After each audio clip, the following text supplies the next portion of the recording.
It's April 3rd, 2020. Here's a story I'm going to read by one of my favorite authors, The Unicorn in the Garden by James Thurber. Once upon a sunny morning, a man who sat in a breakfast nook looked up from his scrambled eggs to see a white unicorn with a gold horn quietly cropping the roses in the garden. The man went up to the bedroom where his wife was still asleep and woke her.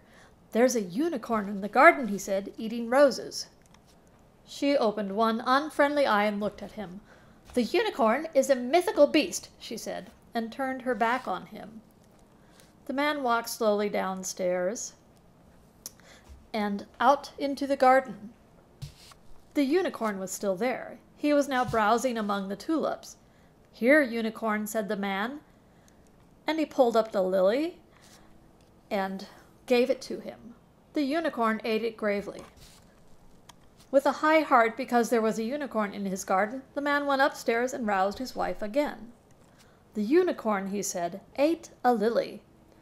His wife sat up in bed and looked at him coldly. "You are a booby," she said, "and I am going to have to put you in the booby hatch." The man, who had never liked the words booby and booby hatch, and who liked them even less on a shining morning when there was a unicorn in the garden, thought for a moment. "We'll see about that," he said. He walked over to the door. "He has a golden horn in the middle of his forehead," he told her. Then he went back to the garden to watch the unicorn, but the unicorn had gone away. The man sat down among the roses and went to sleep. As soon as the husband had gone out of the house, the wife got up and dressed as fast as she could. She was very excited, and there was a gloat in her eye. She telephoned the police, and she telephoned a psychiatrist. She told them to hurry to her house and bring a straitjacket. When the police and the psychiatrist arrived, they sat down in chairs and looked at her with great interest. "My husband," she said, "saw a unicorn this morning." The police looked at the psychiatrist, and the psychiatrist looked at the police. "He told me it ate a lily," she said.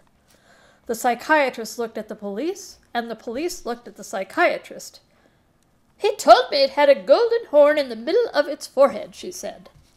At a solemn signal from the psychiatrist, the police leaped from their chairs and seized the wife. They had a hard time subduing her, for she put up a terrific struggle, but they finally subdued her.